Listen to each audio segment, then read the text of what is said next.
Hello, and thank you for tuning in. On behalf of all of us at Books and Books, I welcome you to a virtual event with Christina Lauren, Jasmine Guillory, and Kate Spencer to discuss the Soulmate equation. Christina Lauren is the combined pen name of longtime writing partners and best friends Christina Hobbs and Lauren Billings, the New York Times, USA Today, and #1 internationally best-selling authors of autobiography, Love in Other Words, Roomies, Josh and Hazel's Guide to Not Dating, The Unhoneymooners, and many, many more. You can find them online at ChristinaLaurenBooks.com, at Christina Lauren on Instagram, or Christina Lauren on Twitter. Jasmine Guillory is the New York Times bestselling author of 6 romance novels, including The Wedding Date, The Proposal, and the upcoming While We Were Dating. Her work has appeared in O, the Oprah Magazine, Cosmopolitan, Bon Appetit, and Time. She lives in Oakland, California. Kate Spencer is the author of the memoir The Dead Moms Club, which was published by Seal Press in 2017. Her first novel, In a New York Minute, will be published by Forever Grand Central in 2022. Additionally, her work has been featured in Cosmopolitan, Rolling Stone, The Washington Post, Esquire, BuzzFeed, Refinery29, Women's Health, Salon, The Huffington Post, and The Daily Beast. Sorry.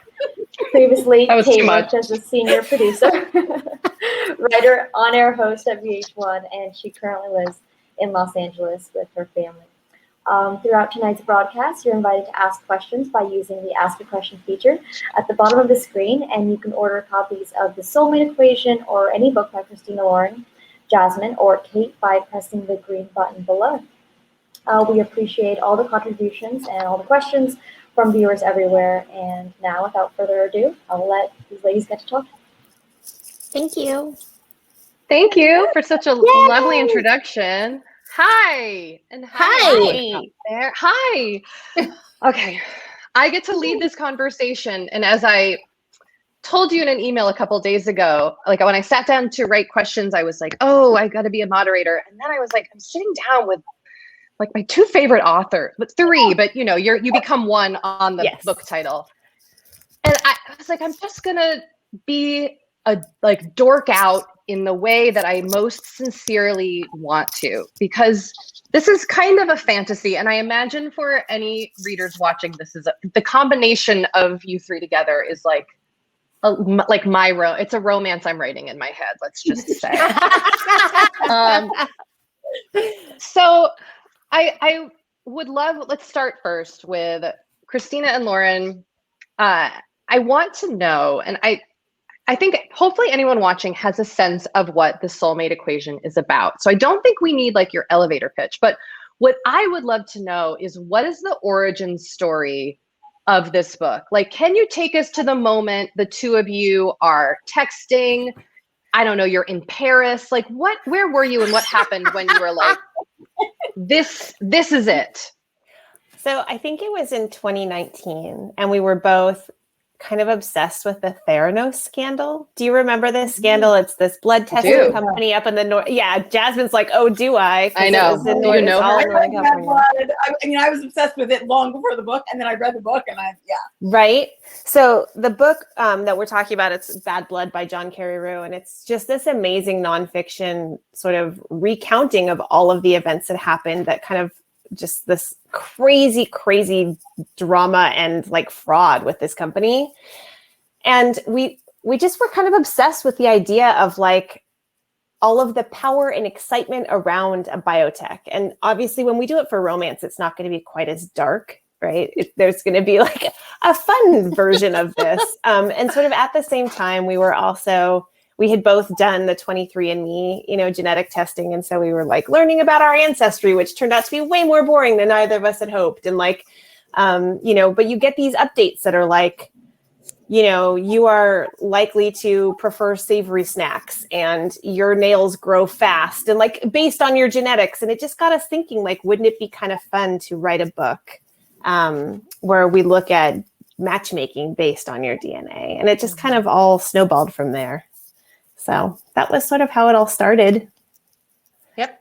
And was your science background at all? I mean, I'm sure you've put it to use in lots of your books by now. Yeah. Was that a force here in the writing, Lauren? Oh yeah. And I mean, I think I definitely overwrote the science at first. It was very fun though. And just talking it out, like what would we need to have in there so that I would be convinced this could actually be real? Because there are companies that have tried to do genetic matchmaking and they base it on like genes involved in, serotonin transmission or in pheromones, or there's some certain immune markers that are, believed to be important for compatibility. And, I just wouldn't be convinced with one or two genes.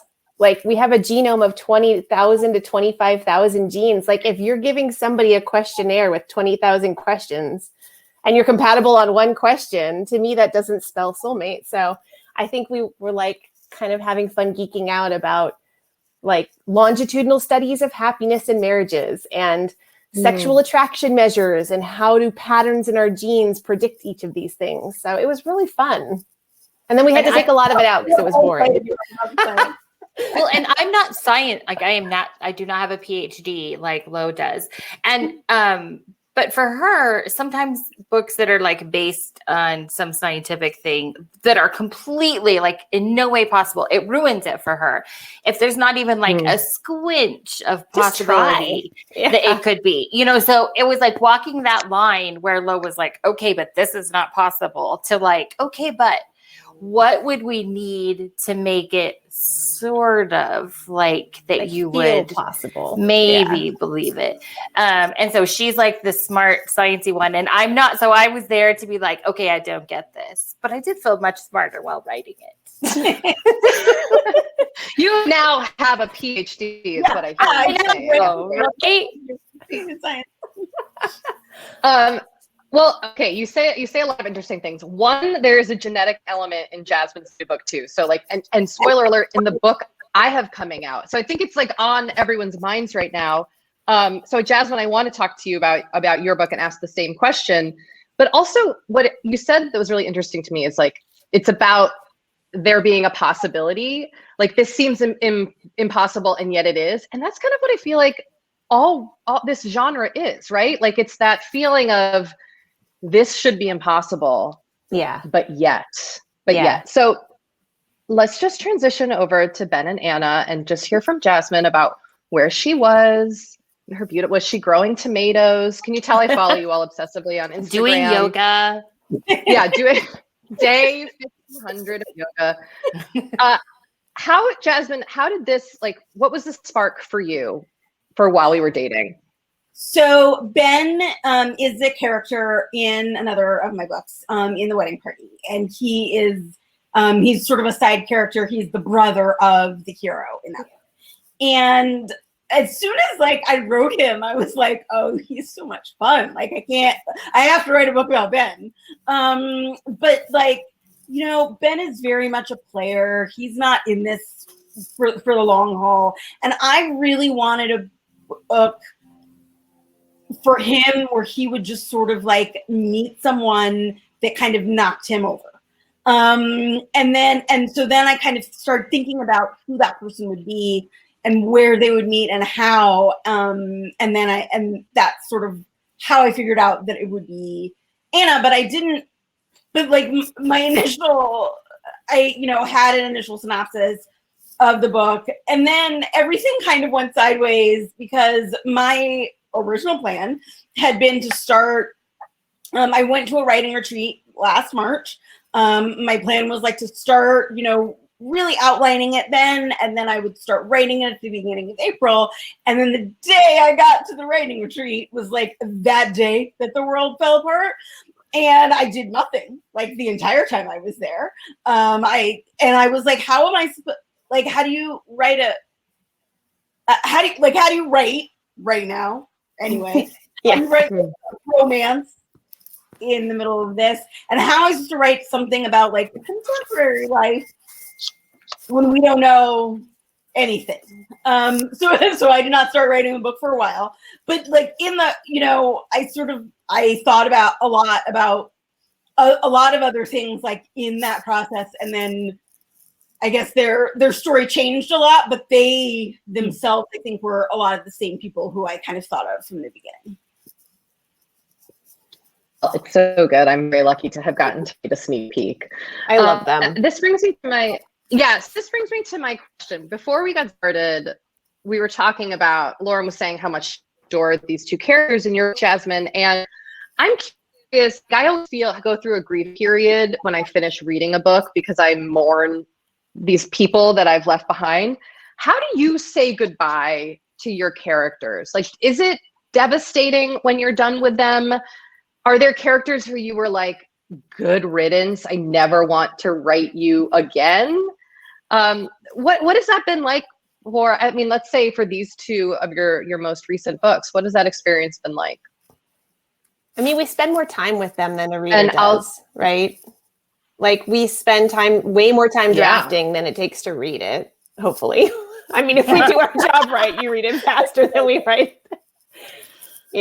So, I mean, we spend a lot of time, and then we edit, and then so by the time we're done with them, we've had so much more time with these characters than a reader gets. So I have that same experience as a reader, and it's less hard as a writer, I think, in some ways.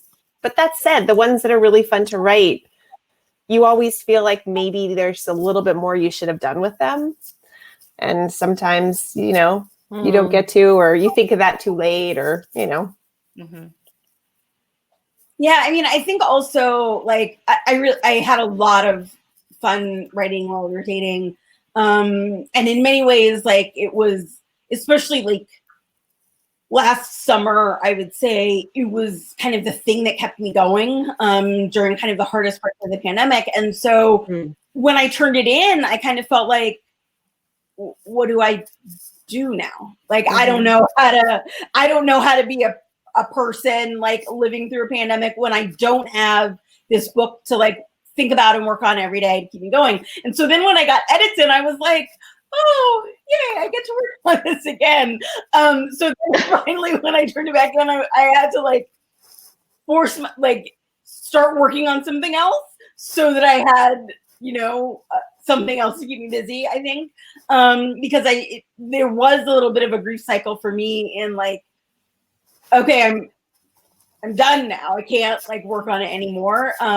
But sometimes it's just like kissing them goodbye and like throwing them out into the world kind of thing. Yeah. It's like dropping your kids off at college or something. Exactly. You're just like, well, like, I've done all I can. Yeah. It's on you. The rest is up to you. Sometimes my past pages, I'm just like, get the hell out of here. Someone else's problem now. Yeah. So there's always a time when I turn in my past pages and then I'll get an email from like my editor's assistant, like, oh, somebody, in proofreading, they had a question of like, should be this or that. And I'm like, I don't care. You decide. You decide. I don't want to decide what's for dinner anymore. You pick it. So for people who are watching who don't know what past pages are, Christina, I'm going to put this on you. Can you explain to a layperson what it means in the writing process when you're doing past pages? So in past pages, you basically get so we get PDF, like a digital copy. I know that some people would, with our first YA book, they wanted to send us paper and we were like, the hell is this? What year is it? It's we like get a PDF formatted. Yeah, so we get a PDF digital copy, and then we both go through them, and it's like your last chance to make changes. So it is what your book is going to look like. So now we have iPads and Apple Pencils. It's like revolutionized past pages for us because before I would be like reading on a Kindle and screen capping it or taking a picture, And now we just write whatever changes. And then for Lo and I, because there are two of us, we type up all of our changes and then send them in. But it is your last chance to make any changes. But by that point, you have already been in that document so much that you will still miss things. You will still miss things. There will be a period of something, and don't you tell will us. miss things, and then people will DM you and tell you what you missed. Don't tell us. We can't change it. I'm like, block, delete. Yeah. Wow. Okay, so you all write books that I have felt have been like literally, they make me squee, they make me swoon. What, as readers, is that for you? Like, what gives you the goosebumps, the tingles, like that feeling of euphoria that I get from reading your books? Jasmine, I'm gonna start with you. I mean, well, this is unfair because I was the Warren here, right? Like, I know it's gone viral the past few weeks, but can we talk about the Unhoneymooners? And I will say that book, like, that is one of, even though I wrote one of these, that is one of my least favorite tropes. And like, but as with everything, when, because people always ask, like, what are your least favorite tropes? And I talk about them, but like, in the hands of a really great writer, anything will be good. And with them, it's great. And one of my favorites. Oh. She's talking about enemies to lovers for anyone who hasn't read it. That's one of our favorites. I love, because we get to be a little bit mean when you can be funny when you're a little mean. Yeah, and so there was a TikTok 3 weeks ago where somebody was sitting in their car, and for anybody who hasn't read The Unhoneymooners, basically someone's twin sister gets married, and everybody in the wedding party at the wedding gets food poisoning except for her and the best man. They hate each other, and she pretends to be her sister to go on this all expenses paid honeymoon to Maui. But the girl, her name's Lauren, who did it, she basically was just sitting there like, you're never going to believe this. She's in her car. And people thought that she was telling her story. And at the end, she was like, and that's The Unhoneymooners by Christina Lauren. Oh my God. And the book is 2 years old, and it hit the New York Times list this week. That's insane. Yeah, so they called us to tell us that Soulmate hit on the combined, but then also, by the way, Unhoneymooners hit. And we were like, what? So it is the power of word of mouth and talking about a book that you love. Yep. Wow, that's amazing.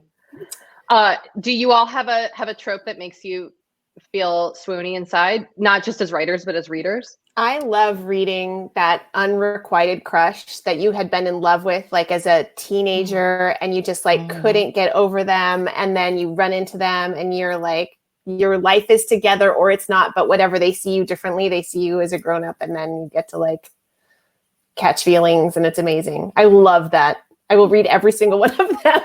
Well, I mean, for me, I love enemies to lovers like so much. But I mean, the reason I started writing Twilight fanfic was because Bella is just an ordinary like I was, and the cutest, most impossible boy loved her. And that's what got me. And so I wrote fanfic and met Lo, and that's like, it changed my life. So that.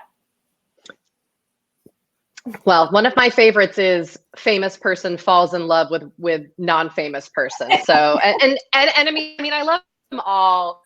Really scratched all the itches here. And someone did ask in our chat, is your favorite trope to read different than your favorite trope to write? So I'm curious, we've heard the things that you like to read. Lauren and Christina, we know you do like an enemies to lovers. Jasmine, do you have a favorite trope to write? I mean, I do really love a fake dating, and I and I did start out with a fake dating book. I also love, I mean, this tends to happen more in historicals, but I love the marriage of convenience, and then they fall in love. Oh, I will read every single one. I think I have read every single one. I love those. Yep. I also really love A Secret Baby. Like the guy shows up in town and she's got a little kid and he's like, that looks just like my baby picture. Yeah. You're going back to like 80s Harlequins with that. Yes. I love it. My God. You know that Heart video? What is it? What is that song? All I want to do is make love to you. Yes, that haunts me from my childhood. Right? I mean, I can play it in my head. We have the same eyes. What? Give it to me.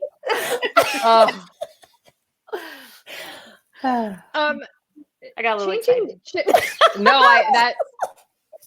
I have a that song was like embarrassing to listen to when I was 10 because it was like so sexual, but I've never forgotten it. Yeah. Also, they say I want to make love to you, and you're in the car with your parents. Like, I don't know look what color the sky is so blue. I don't know what that means. I would love to talk a little bit about, as writers, can you share with us a recent time of discouragement, rejection, a setback? I feel like, it's so like the completed book is so like beautiful and fun, and it's so exciting to get to read your words. But behind the scenes, there's always challenges that you don't ever see as a reader. And I assume they are existing no matter where you are in your writing career. So I would love just to kind of hear anything, if anyone has anything to share. Perhaps not. Perhaps everything is hunky-dory. Well, I will say, I have a feeling, I'm not sure about this, but I have a feeling that in this conversation, there's going to be a lot of shout outs to someone that we all have in common and adore, which is our agent, Holly. Because I have a number to share that all have her in common. One of which is like when I knew I had to write while we were dating, like I had a deadline, and I was like, but there's a global pandemic and I'm stuck in my house. Like, how am I supposed to write a book? And I think I send her emails like every 2 weeks for like 3 months saying like, I am not turning this book in on time. And every time she was like, okay, that's fine. Don't worry about it. And then, but like, honestly, it was because like, I had no idea where to start. Once I started, I was like, I'm not sure. And then it all sort of clicked and it was fine. But I still didn't like, I didn't want to talk to anybody about it because it felt like I didn't want to jinx it, But at the beginning, it felt so fraught and I was so scared. And everything was so scary, right, at that point. And I think it's only because I knew like my agent and my editor were both supportive and like, if I turned it in late, they would handle it. It would be fine. If I had to do something else, it'd be fine. And so it was only because of that. And then I knew that I had that support that I like ended up being able to write the book. Cause I really didn't think like last April, if you had told me that I'd have a book out in July, I'd be like, no, I won't. I'm not going to write it. May, if you told me that. I started writing it in May, but it still like wasn't anything at that point. But it's really like, I think I could only do that because I knew that I had that kind of support. Yeah. I'll say so. I am just a ball of insecurity a lot of times when it comes to writing. I think because I like didn't start writing until I was an adult, and it was fan fiction, and that's sort of where I learned how to write. And Lo is so good. Like, people hear me say this all the time, but she's just so good. She writes some of the most beautiful lines. And so next to her, sometimes I feel a little bit like that hashtag, like I did my best. And, and so around 2016, I had been really sick, and coming out of that, I just was really struggling and like feeling like I was not supposed to do this. Like, if I'm supposed to be a writer, shouldn't it be easier? And, that kind of thing. And I was just a big mess. And then we wrote, and Lo was always wonderful. And she's always just like, are you kidding me? She wouldn't write with me if I sucked. She just wouldn't. She wouldn't. And we started writing Josh and Hazel. And that was, I think, such a thing for me where I was like, oh my God, this is what I'm supposed to be doing. And it doesn't make any sense. These like voices are that we hear in our heads make no sense. But it doesn't make it seem any less real, like at the time. So that was really hard for me. And getting through that, like, I had to realize, like, my process is my process. I might be slower, but that doesn't mean it's bad. It's just different. Lo is just insanely talented. We can't all be a Lo. If somebody were to say to me, why aren't I like Lo? I would be like, are you insane? So yeah, it just doesn't matter. It doesn't matter that we'd had however many books sold or New York Times bestsellers. You could not tell my brain that. I just was like, I don't know what I'm doing. This is a mistake. Who thought I could do this or pay me or, Yep. Yeah. You just had to find your sparkle. You just had a hard year. Yeah. Oh, but it's hard to get out of those spaces. There was one book, when there are two of us. And so usually if we get stuck, one of us can like push the car out of the mud. You know what I mean? And there was one book where I just could not figure out how to do it. I didn't like it. I couldn't find a way into the story. And that had never really happened to me before. Either Christina would jog something free, or our editor would, or we would just start over. But it was like, I'd never been stuck like that before. And it really scared me. Like, have I tapped what creative, juju I have? Is it totally gone now? And it felt very real that like I could just completely lose my inspiration and never get it back. And like for any writer, whether you love writing or not, you are doing it. And the idea of just not being able to do it was really scary. So I think if you're a creative person and you ever run into that where you just feel like you don't have anything left in you, that means that you need to refill your well.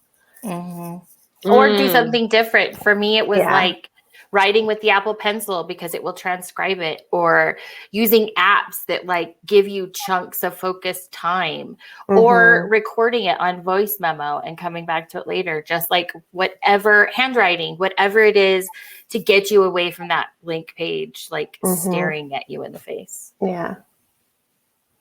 I wrote the entire first draft while we were dating by hand. Yeah. Wow. No. Wow. None of my other books. It can help. But I needed. Wow. I felt I couldn't, like, the idea of looking at my computer was scary, right? I was like, I don't know what's there. But I was like, well, I always start an outline in a notebook. Maybe I'll just, and usually actually what I do to like first start off a book is I'll start like writing the first chapter, like handwrite it, and then I type it up, and then I'm like, there we go. I have a Word document, and I just keep going. And this time I just kept writing, typing it up. Yeah. Oh, I mean, I didn't do it all at once. Eventually I kind of forced myself to start typing once I conceded, okay, maybe this will actually be a book.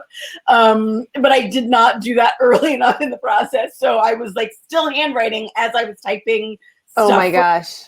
Before, and it was a whole process. Wow, that's crazy. Yeah. Oh boy. This pandemic brought out all different sides of us. Huh? Yeah. We were just scraping by, man. We were just trying to do whatever we could. So when I had to move on to a new, because I was like starting to get to the end of one notebook, and I like panicked because I was like, how am I gonna? Oh, you can just buy another notebook. Okay. All the juju's in this one. All the good stuff. Yeah. What do you think is going to kind of be some of the trends, or not necessarily trends, but what is exciting you coming up and coming out in the genre of romance literature? I mean, where do you see it going? Do you think we're going to see pandemic themed romances in the next 2 years? Or are you hoping that like COVID never makes its way into romance? And also like what is kind of exciting you? What is keeping it fresh for you? I think I hope we see some banana pants bravery. I hope romance writers just try and like shoot the moon, do something you've never done before, be brave, go for that like really difficult, storyline that scares you.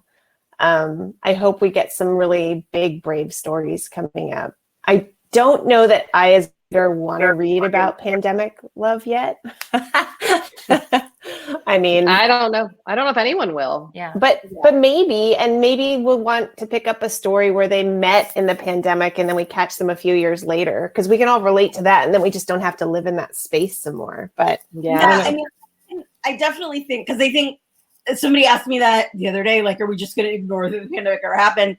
And I feel like in books a few years from now, people will start referring to it in the past. But I don't. I mean, I certainly don't want to write a book set in the midst of a pandemic. Like, that sounds terrible to me. I mean, just the fact of doing it, I'm sure someone out there can write a great book. I certainly don't want to do it. But I think if someone really wants to write that book, like, go write it. You know, I think there are readers for whatever you want to write. Like that is something that I've really learned. And so, so I hope if like people really want to write that, they should go write it. But I do think that, like there won't be a lot of books set in the midst of the pandemic, at least not for a while, right? I think that will be historical fiction. Like 20 years from now, there's going to be historical fictions of the pandemic. But I do think, people will. It'll be like, oh yeah, I met that guy. We were both wearing a mask, far apart, near the grocery store, and then kind of thing. And then 2 years later, we pick it up like down the road, right? Yeah. I'm with Lo. I want people to do some like really crazy stepping out of their box things. We got to read Sally Thorne's like draft of her next thing, and it is crazy. And it's like nothing out there right now. And I hope there's more of that kind of stuff. So someone did ask in our chat if there are any trends that you think we're going to see within the next year. Is there anything that you're feeling is kind of coming up or bubbling up in other books that you're reading or that you're writing? I think we're going to see more sort of adventure stuff. Our book we're doing revisions on now is Romancing the Stone, sort of a thing. And I know Alicia Rye's book is like, what is it? It's like caper kind of stuff. I think we're going to see more of that. That's really fun. That sounds very fun. I did want to pull another question from our chat here because I love that they asked this. So Fizzy is a character in Soulmate Equation who is also a writer. So it was very charming to get to see almost like, I don't know if it was your voices coming out through her, but she was a great foil to Jess. So someone would like to know if you have any plans to write a story for Fizzy. We always talk about how to do that. If we have characters that resonate the way she does, Fizzy, she's a lot of fun. She's a lot. And I think writing her story, it would have to be done in a way where it doesn't feel like we're trying to like Mary Sue, a romance novelist, into like a funny, wacky heroine role. So I think we just have to find the story that works. I mean, we have written quirky heroines before. Hazel is she's a different type of eccentric than Fizzy.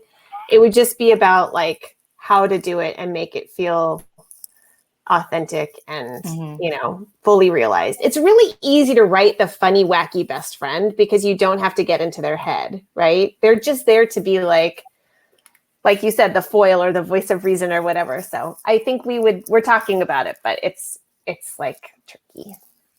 Because I don't think Fizzy's not really like us. I think her and Jess's conversations feel like Lo and I talking.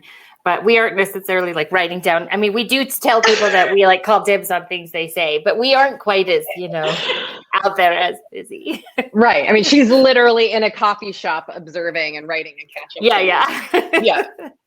Yeah. And this is kind of a larger existential question, but how do you characters have chemistry? I feel like you pulled it off so both of your books. I'm speaking specifically about Soulmate right now, but the chemistry is like hot and it's there. And are there times when you feel like your characters are not connecting? Is this too cerebral? Like, do you ever feel like these characters don't have any chemistry? Like, how do you make them feel those ways about each other? In Holidays, Lo. Yeah.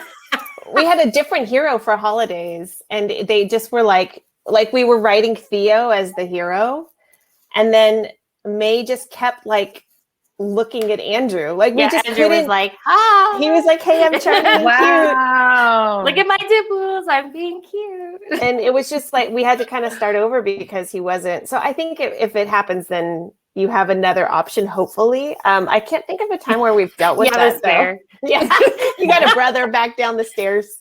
I can't think of a time where we like really struggled with, because usually when we come up with a female character, we think of who is the man that she will fall in love with, right? So we pair them meaningfully and like intentionally. So who came first then? Did Jess come first in this idea, like in this creation of the book, or did you see like was she the start? Was she the first person that came to your brain? Yeah, but the story, I mean, yes, she was more fully realized early on than he was, but we kind of knew the premise that there would be this like tension and rivalry. Initially, they were going to be in the same grad school lab together and having come up with this technology, and then they take the test and find that they were compatible. But just sort of in going through like who these people are and what we want their lives to look like, we wanted to skew them a little bit older so that we could have them be just a little bit more like fully realized. And so, yeah, she was more fleshed out early on, but I think in this case, we kind of came up with them in tandem. Jasmine, have you ever had that happen? Do you ever find like your characters, like the chemistry isn't there, or you're forcing it, or you realize they don't belong together, or they belong with someone else? I think, like Christina and Lauren, I tend to like come up with characters who I think will have chemistry. That did happen to me in the book that I sort of just turned in a few weeks ago at the beginning, and I started over. Like once I was like 30,000 words in, I was like, I have to. Oh, that's I know. It was like that. I was like, and I tried. I thought of it, and then I spent a few days still working on it, and I was like, no, I gotta start over. Because and I've also never done that before. Like I usually just, because I'm a person who just sort of plows through a very messy first draft and then fixes everything later. And I will just make notes to myself, like add a sister character in the first chapter and then like fix it in the second draft. But I realized that I just had to make them completely different people. Not completely different, but I had to like change significant stuff that I knew I had to just start from the beginning. So I did, and it was better. Man, because you have to have chemistry. You can have like messy other things, but in a romance, chemistry has to be there. So, yeah. This is a great question that we got from a participant, and they write, Jasmine, all your books have alternating POV. Does that make the writing process easier? CeeLo, do you find alternating POV harder to write? And how do you decide which one of your books has two narratives? And we should also say, and correct me if I'm wrong, but is Soulmate it's not your first third person book, is it? Yeah. Well, it's our second, but the other one is YA. Okay, right. So I would love to hear, well, maybe Lauren and Christina, we can start with you. How do you find, like, what's harder, easier? And then how did you kind of come to making this not first person? Whether it's first or whether it's one point of view or two, I think it might be easier for us because there are two of us and then we can split it up. But sometimes it's just that the story is just theirs. I mean, when we wrote like Sweet Filthy Boy, we totally planned on having Ansel's, and we wrote a couple chapters in his point of view, but Ansel is keeping a secret, and he can keep it from Mia, but he can't keep it from the reader. It feels disingenuous. And so we had to scrap that and start over. But yeah, so it just depends on if we need that point of view, then absolutely we'll have both. But also I think romance readers like to have the male point of view. So we always keep that in mind. When it comes to first person or third person, a lot of just like, I think in romance, we're really used to reading first person, but when it comes to more like, I don't know what you would say, commercial fiction or something, they're just used to reading third. And so we actually wrote this in first, and then in first person, present tense. And then we went through after, actually Lo went through after. Just such a big job. I didn't realize it was, I mean, I knew it was a big job, but I don't think I realized how big a job it was until we did it again. And we're like, okay, never again. changed it to third person past tense. And it's not just changing it's not changing the eyes to she or whatever. It's changing like so many words. But one thing about first person is it's really easy to get like a voice, and it sounds like the character. When we initially started drafting it in third, it just felt a little flat. It didn't read really voicey, and we wanted that. So writing it in first and then switching it over, we still got a lot of like Jess had a voice, but it was in third person. And I would say most readers didn't even notice that it was in third. Yeah. Jasmine, how do you feel about the alternating POV? Does it make it easier? It makes certain things easier and certain things harder. I do think, I think it's what Christina said is really important, that like if a character is keeping a secret, it does if I read in a book when it's dual POV and then one character, and then we find out later that one character is keeping a secret, it feels like I've been cheated. Because they wouldn't be keeping that secret in their own head, right? They wouldn't stop in their thought right before, because that's what usually happens. Oh, well, I shouldn't tell her. And then somebody opens a door or whatever. No, that's not how it actually happens in real life. And so it's tricky sometimes. You have to know what's going to be revealed, how that's going to happen. But it does, for me, it makes it a lot easier, because I always find it a lot easier to figure out the woman. And so for me, writing in dual POV forces me to have to figure out the male character, main character, a lot faster, and it makes it easier for me to do that part of it. But it does make certain things tricky, and sometimes it's hard when I try to figure out which who should be in this, who should be the POV in this scene. Sometimes I go back and change it. Sometimes it's I want there to be a specific line that someone hears, and so I have to change the character that way. I think there's good, because I have I've written other books in just one POV, and that it's easier in some ways and then harder in others. Yeah. Christina, who is watching, asked for CeeLo, what made you decide to make Jess a single mom for the soulmate equation? And they also say, I love Juno. She reminded me a lot of my almost 7-year-old. A lot of real kids coming from that Juno. I felt very, very three-dimensional, like a real child, which is, I feel very hard to pull off in writing. Well, thank you. That's awesome. We hadn't written a single mom before. And a lot of that is because, romance is, we want to give our readers an escape. And a lot of us are moms, not all of us, but a lot of us are moms. And there's just, there's a lot of logistics with kids. You have to figure out a babysitter if you're going to go on a date. And there's just a lot of things that are not very romantic about it. It makes it, the kids down the hall. Right. And you can't ignore that when you're writing a book, because then it doesn't feel authentic to, readers who happen to have kids. And so I think we wanted to do that justice. And actually it ended up being kind of serendipitous in a way, because we wrote this in March through April of 2020 when all of our kids were doing virtual school. And, my kids basically have been in virtual school for the whole year.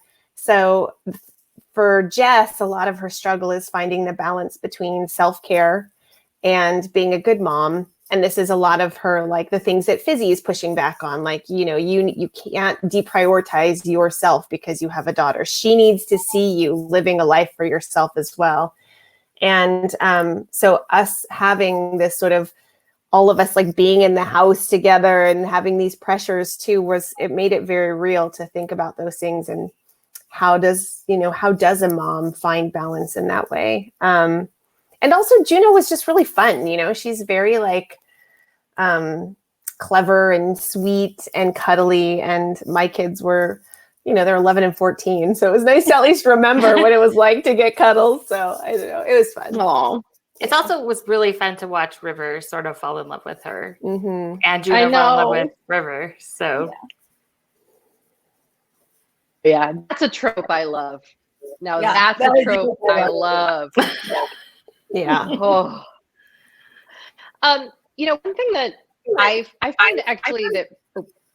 Oh, sorry, I'm hearing feedback of myself. I find in both of your books, across the board, your slate, you deal with the very challenging, very real issues that we face as humans through the lens of romance, which I really appreciate. And I think is often something that is not, I mean, we could talk for days about how this genre is not valued or treated seriously or given the respect that it deserves. But I think oftentimes people don't realize that there are some really interesting and serious and complex things being brought up. So I would love to kind of talk about how you handle that in these two most recent books. I mean, Jasmine, your characters are calling therapists. There's a whole mental health aspect.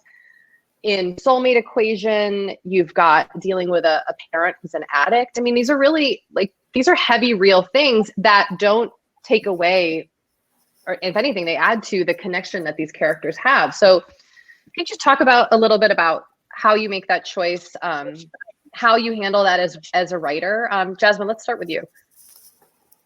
Yeah, I mean, in life, as we've all really seen, especially over the past year or so, we deal with lots of hard things all the time, but that doesn't mean there isn't joy and love and fun and goodness. And so it feels it doesn't feel like a real story to me if there's not something that they're dealing with or struggling with or understanding for themselves and with each other. I do think that's things like that are things that help relationships grow, they help you decide that this is someone who I can trust, right? How else do you really know that you trust someone other than when you are confronted with something hard, or you realize something bad happens and this is the person you want to call, or things like that. And so I think they are really good ways to both kind of figure out who a character is and then also understand a relationship between two people. I think sometimes it gets tricky to see how to balance something in a book, because I do always want the focus to be on their relationship, but the focus can be on a relationship because of something that happens in one or both of their lives, and so it's kind of figuring out that balance is the thing that can be a little tricky. Usually in a first draft, I either go far to one side or to the other, and then I kind of figure that out. Yeah. With Jess and her mom, I think it's hard enough to be a mom. We are all just vessels of guilt and think that everything we are doing is damaging our child in some way. But it's sort of double for Jess because she feels that she has to be sort of the perfect mom because she doesn't want to be her mom. And so for people who don't know, Jess's mom is just sort of a mess and was gone for a ton of her life. And she was sort of raised by her grandparents. And so Jess has sort of made it her mission in life to be there for Juno for everything, to never miss a dance class, to never miss anything, to always have enough money to pay for the things that, Juno needs. And so then when River kind of comes into it, she has to make this decision that, her mom always had a new boyfriend, or, this person was always spending the night, or, and she doesn't want to do those things. So that just adds an extra layer of complication to her, deciding if she's going to be with River or not. I mean, and there is a scene where River says, I want to be the person you call. Mm-hmm. I don't want you to have an apology already on your tongue. And I think, what Jasmine was saying is that life is filled with these difficult moments. I mean, being an adult is challenging. We have so many responsibilities, but there's also these moments of wonder and passion and excitement and happiness. And so, we want to highlight those and show that you can have those even in the middle of the hard times. And I think romance is especially poised to do that. We have a really fast publishing cycle. We have a lot of readers who read a ton. we as a genre are able to be at the forefront of how we want culture to look, what we want community to look like. You know, we are a genre that is mostly women writers, mostly women readers, and we are community leaders. That's what women do. We build community. So I think, you know, we are able to have an impact on how society can look by writing the society we want to see in these books. And I love that about the genre. I really do. And so, yeah, things are hard, but they're also great. And let's like write things the way they should be. Everybody gets a happily ever after, right? Mm-hmm. Well, this is kind of adjacent to the idea to write the community you want to see. Lulu, who's in our chat, asked that I noticed that in more recent books, there are Asian American characters like Josh and Hazel and Fizzy. What's the inspiration for inclusion of Asian American characters? I mean, I'll take that one. I think, you know, our first series, the Beautiful series, it was really white. And I think a lot of that was us wanting to stay in our lane, not wanting to misrepresent anything, kind of just wanting to like write characters whose minds we felt comfortable entering. The problem is I live in Southern California. Like my town specifically is 45% Asian American. So I'm not writing, if I'm doing that, I'm not writing the world the way it looks for me. And I think, you know, we had to do a lot of reckoning with ourselves when we started really getting into other books. We wanted to make sure we were representing not only the world that way it looks when we step outside of our house, but also we wanted our readers to feel represented and seen. And I think as long as, you know, we are writing characters, falling in love, and not making our books identity stories where we're talking to them about cultural identity and where they fit in American culture and that kind of thing. Those are not our stories to tell, and those are not spaces on the shelves that we should ever take. But we do want everyone in our books to feel like they can get a Christina Lauren love story. So, I mean, we try and be really thoughtful about who we're writing and what voices we're using. But I think we definitely wanted to feel like the books are representing the world that we live in a little bit better. Mm-hmm. I like that you mentioned that you live in Southern California, because I personally noticed that Soulmate, I mean, everybody noticed, but Soulmate Equation is set in San Diego. I feel like San Diego comes up in a lot of your books. It's a very special place for you. And then Jasmine, you are often commuting between the Bay Area and LA in your books. And this stands out for me personally as a writer. But when I saw it with San Diego and Soulmate, I was like, oh my God, of course, like we're coming back. It's the wild seasons. We're here again. And I know, like, I always see you San Diego Comic-Con, but just flagged for me. So I would love to know from both of you. I mean, Jasmine, you live in Oakland. So much of your books take place there. What is it like to weave a love for these cities or these places into your stories? Because I feel like in both, I mean, so many of your books, but also especially in both of these, like that's really there. Like you are referenced this coffee shop, like in Soulmate Equation, is it real? It feels real. I need to go to it. In fact, the apartment building is real too. Like the apartment building is the whole owned by my compound thing. Yeah, it's owned by my aunt and uncle. You can look up a story in the LA Times. It's called 3 Generations in One Building or 3 Generations something. You can Google it for like LA Times 3 Generations, and the last name of my family is Haven. And it'll tell you the whole story. It'll show you the building and everything. So yeah, it's real. And it looks like we described it in the book. Yeah. It's so charming and covered in bougainvillea, and yeah. And is there some sort of connection to the city that has brought you back there in your writing? Is it something that, like, is that just a place that connects for the two of you? I mean, it's where we met. We met in San Diego in 2009. And I think we both try and go there at least once a year, not more. It's special to us because we go to Comic-Con. And I think, you know, there's just magic in San Diego. There's water everywhere. The Bay is gorgeous. You know, it's like got this really cool downtown area. It's got all these very sort of unique, discrete neighborhoods that you can live in. And I think, yeah, I mean, it's like, it seems like a fun place to live when you're in your 20s, but also a fun place to settle down. So it has like a lot of writer flexibility.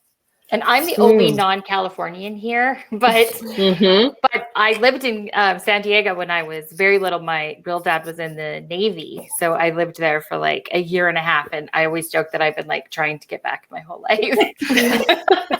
I would write every book in some ocean town if we could. Jasmine, how about you? Is that a real emotional connection to incorporate your hometown into your books? I mean, partly it's that. I think partly it's like I didn't I haven't read a lot of books set, in the Bay Area, especially not in the East Bay, which is where I'm from. And so when I first started writing, that just felt natural to write books in a place that I've always wanted to see myself represented in a book. But then also it's fun to be able to there are times because I always, when I'm writing, I have an idea of where exactly people live, especially if it's in the Bay Area. A little bit less so in LA because I know LA a little bit less. I have to get friends to help me figure out exactly where to set everything. But so sometimes I'm driving around and I'll know that I'm driving past the apartment of one of my main characters or something, and so that's always just a delightful little thing for me. But it is nice to set things in places that I know exactly where the place is and what the place feels like to me. Because also, I mean, I think we've all experienced this, right? It was books or movies set in a place where you are and you're but that's not how it really is there. Mm-hmm. And so it's nice to be able to if I see someone in a movie in San Francisco at 9 o'clock at night without a sweater, I'm what and so just little things like that. So it is fun to make it feel right, even if it's only tiny things that only I will notice. Okay, Lauren, Christina. Oh no, you know what? Nope. I was going to almost ask a question about the end of the book, and then I'm not going to do it in case people have not read it. But I will privately ask you because I do have a question about the end of the book. I will just text you what you want to know. I know what it is. I know what you're going to ask. You know what it is. Okay. Sorry. Does everyone ask that? I mean, is that are you getting? Is there a repetition that you're being asked for this book a lot of the time? There are a lot of DMs asking that, and it's okay. I don't think either of us are surprised that people are DMing. And there are some people who are I love the way you handled that and I don't want to know. So I don't know. I think it could have gone either way. So do you believe in soulmates? I don't believe in one soulmate. I would agree because soulmates, I've said this before too. I don't necessarily think that they have to be romantic either. I totally believe that when I met Lo, I met some part of my other half. Mm-hmm. Yeah. All right. We have a question from someone who is watching, and I think this is probably a really great question to end on. They ask, what are some of your author writing rituals? What are some of your writing rituals? I'll give you a minute to just stew, think, and then I will pick Lo to be the first person to share their writing ritual. I can kind of write anywhere. I always like to listen to music. So for every book, I make a playlist of 4 or 5 songs, sometimes more. And I just loop it so that by the time I'm deep into the draft, I don't even hear the lyrics anymore. I just feel the feeling of that playlist. Mm-hmm. And I started doing that when we were first drafting multiple books a year so that when I needed to have a neural switch and go into a different project, that playlist would immediately put me back into that mindset. And now I think it's just a habit that I do. So I always really like picking the songs for the playlist. So that's one of my rituals. Jasmine, do you have one? Oh, Christina, I'm sorry, you're ready. Christina, go for it. Oh, sorry. I used to always have something to eat, like goldfish crackers or, Cheez-Its or something, but don't do that to anybody ever, because then it becomes, number one, don't eat at your desk. It's bad. But 2, it then becomes wired. You have to have this thing. I don't listen to any music. I have to be only at my desk when we're drafting. I need it to be absolutely quiet. And sometimes I write in Comic Sans because of that trick they say that it does something to like, it's the way the letters are spaced or something. And so sometimes I will draft in that and I don't know what it is, but it works. And then I'll forget to change it back and I'll send it to Lo. And she has this, like, she's like visually assaulted by all this like Comic Sans font in her face. Whatever works. Yep. I'm all about tricking my brain. I also have to write in total silence. But I also do always make a playlist for every book. But it's like the playlist I listen to at all times other than when I'm writing. So, and it's much longer. Like it's hours and hours long. But so I will listen to it when I'm like, whenever I'm in my car or like, so not really like, I don't usually listen to music when I'm doing housework, but like sometimes when I'm just like taking a walk or relaxing or something, I will listen to it. And often it will spark an idea or because a lot of times, sometimes in the kind of peaceful moments when I'm not actively thinking about writing is when I have ideas of like when I figure out something that I've been that I've been struggling with. And so a lot of times like listening to that playlist can really help shake something out.